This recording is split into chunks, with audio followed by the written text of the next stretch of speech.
샬롬 류 선생의 구속사 천국열차 유도순 목사님의 신구약 성경 파노라마를 낭독하는 시간입니다. 지금은 예레미야 파노라마 12장입니다. 자기 집을 버린 하나님의 슬픔. 요절은 7절. 내가 내 집을 버리며 내 산업을 내어 던져 내 마음에 사랑하는 것을 그 대적의 손에 붙였노라. 예레미야서의 중심 주제는 심판에 대한 경고입니다. 이럴 경우 하나님의 의지만이 부각되기 쉽습니다. 감정과 눈물도 없으신 차디찬 하나님으로 말입니다. 그런데 본장과 다음 장을 통해서 하나님의 감성을 대할 수가 있습니다. 예레미야 선지자가 자신의 고난을 호소하자 하나님은 자기 집을 버리며 산업을 내어 던질 수밖에 없는 하나님, 자신의 슬픔을 나타내십니다. 그러므로 12장을 통해서 하나님의 사랑과 인간의 배은망덕을 대하게 됩니다. 이를 세 단원으로 나누어 상고하겠습니다. 첫째 단원 1절에서 6절. 요단의 창이란 중에서는 어찌하겠느냐. 둘째 단원 7절에서 13절. 내 산업이 삼린 중의 사자같이 되었도다. 셋째 단원 14절에서 17절. 산업으로 다시 인도하리니. 첫째 단원 1절에서 6절. 요단의 창이란 중에서는 어찌하겠느냐. 1. 여호와여 내가 주와 쟁변할 때에는 주는 의로우시나이다. 그러나 내가 주께 질문하옵나니 악한 자의 길이 형통하며 패역한 자가 다 안락함은 무슨 연고이니까. 1절. 본단어는 예레미야 질문에 하나님께서 답하시는 구도입니다. 예레미야는 믿었던 고향 사람들에게 배척을 당하고 죽이려는 뭐가 있음을 알게 되자 깊은 회의에 빠진 듯합니다. 그래서 하나님께 질문을 합니다. 악한 자의 길이 형통하며 패역한 자가 다 안락함은 무슨 연고이니까. 이런 의문은 시편에서도 대하게 됩니다. 하나님이 참으로 이스라엘 중 마음이 청결한 자에게 선을 행하시나 나는 거의 실족할 뻔하였고 내 걸음이 미끄러질 뻔하였으니 이는 내가 악인의 형통함을 보고 오만한 자를 지시하였음이로다. 시편 73편 1절에서 3절. 그리고 이런 말씀을 성경에 기록해 하심은 이러한 의구심이 성도들에게 일반적으로 제기되는 의문이기도 하기 때문입니다. 이 주께서 그들을 심으심으로 그들이 뿌리가 박히고 장성하여 열매를 맺거늘 합니다. 2절 상반절. 이는 하나님이 그 해를 악인과 선인에게 비치게 하시며 비를 의로운 자와 불의한 자에게 내리시는 일반 은총을 의미합니다. 마태복음 5장 45절. 하나님의 백성들뿐만이 아니라 불신자들도 하나님의 은총을 입고 살아가는 것입니다. 3. 그런 은총을 입었으면서도 그들의 입은 죽기에 가까우나 그 마음은 머니이다 합니다. 2절 하반절. 이는 불신자들을 가리키는 말이 아니라 하나님의 백성이라면서 형식적으로 섬기는 자들을 가리킵니다. 주님께서도 외식하는 자들아 이사야가 너희에게 대하여 잘 예언하였도다. 일러스되 이 백성이 입술 노는 나를 존경하되 마음은 내게서 멀도다. 사람의 계명으로 교훈을 삼아 가르치니 나를 헛되이 경배하는도다 하고 책망하셨습니다. 마태복음 15장 7절에서 9절. 4. 여기 악인의 특성이 나타나는데 이 땅 거민이 악하여 스스로 말하기를 그가 우리의 결국을 보지 못하리라 한다는 말입니다. 4절 하반절. 결국을 보지 못한다는 말은 예레미야가 경고하는 심판, 그런 종말이 자신들과는 상관이 없는 그런 결국이 자기들에게는 미치지 않을 것이라는 뜻입니다. 즉 그들은 천년만년 형통과 안락을 1절 누리게 되리라고 여기고 있다는 것입니다. 그들 말대로 결국을 보지 못하게 될까요? 5. 예레미야가 이렇게 말하면 악한 자의 길이 형통함을 질시했기 때문일 것입니다. 그에게 하나님은 말씀하십니다. 너가 보행자와 함께 달려도 피곤하면 어찌 능히 말과 경주하겠느냐. 너가 평안한 땅에서는 무사하려니와 요단의 창이란 중에서는 어찌하겠느냐. 5절.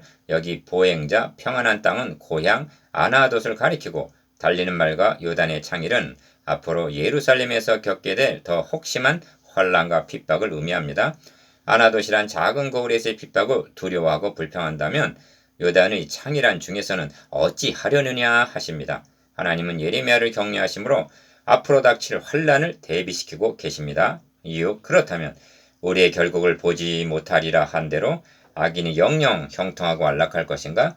앞에서 인용한 시편 73편에서는 내가 어쩌면 이를 악인이 형통함을 알까 하여 생각한즉 내게 심히 곤란하더니 하나님의 성소에 들어갈 때야 저희 결국을 내가 깨달았나이다 고 말하고 있습니다.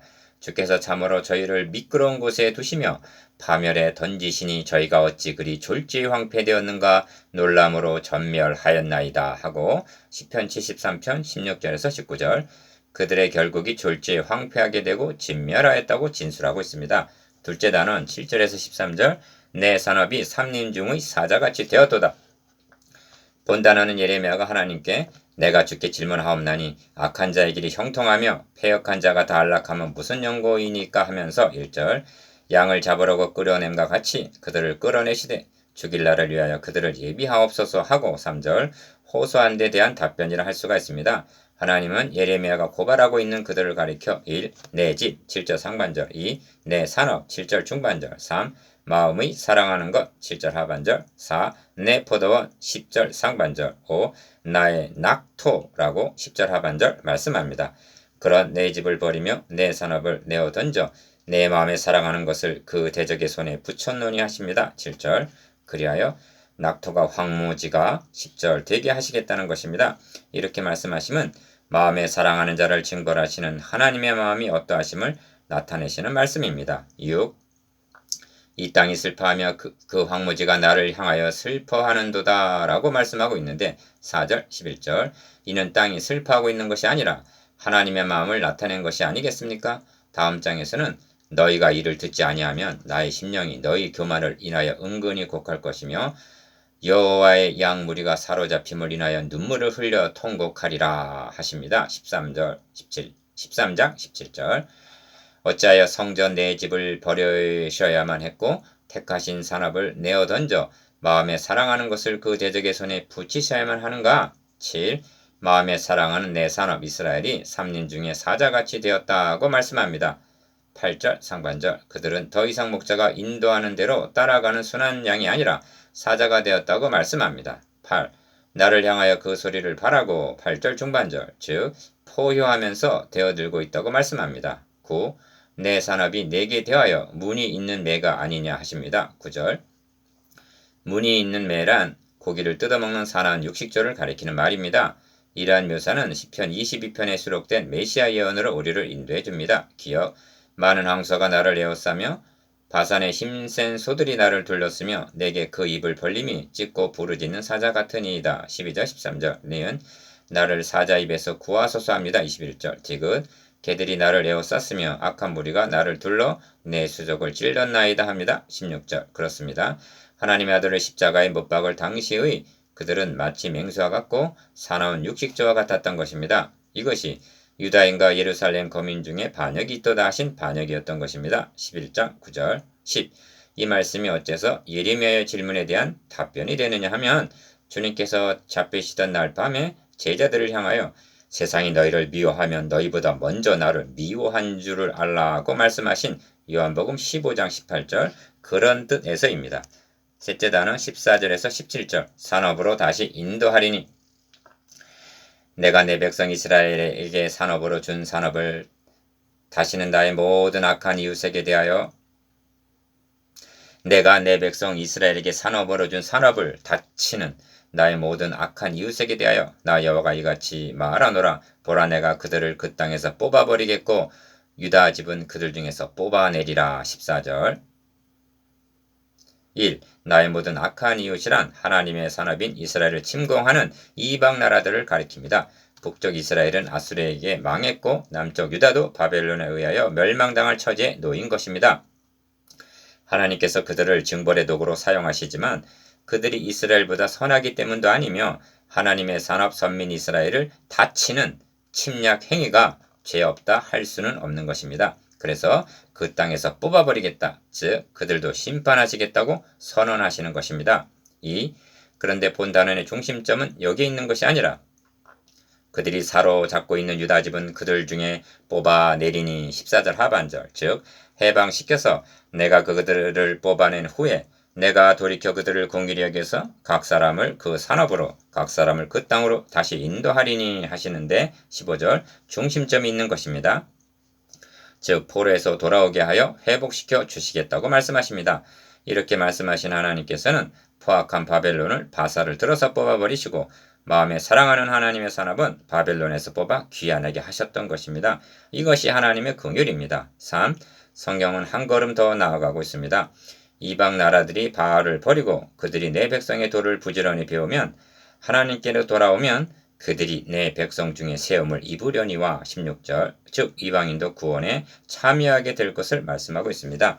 이 말씀은 그는 우리의 화평이신지라 둘로 유대인과 이방인 하나를 만드사 중간에 막힌 담을 허시고 한 에베소서 2장 14절 신약시대에 예수 그리스도로 말미암아 성취될 말씀인 것입니다.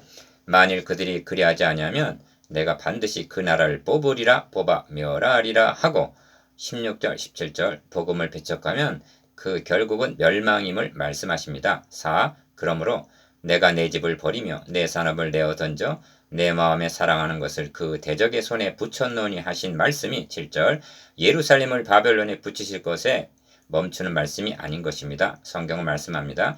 자기 아들을 아끼지 아니하시고 우리 모든 사람을 위하여 내어주신 이가 로마서 8장 32절 이것이 내 마음에 사랑하는 것을 그 대적의 손에 붙였노니의 절정인 것입니다. 이는 결코 비약이 아닙니다. 하나님께서 내 집을 헐도록 내어주신 그 성전이 누구에 대한 모형인가를 아는 사람이라면 그렇게는 말하지 못할 것입니다. 모형인 성전은 저들의 죄값으로 헐렸지만 참 성전 되시는 그리스도께서는 우리 죄 때문에 헐리셔야만 했습니다. 이를 알았다면 좀 어려운 일을 당한다고 무슨 연고니까 하고 하나님과 쟁변할 겁니까?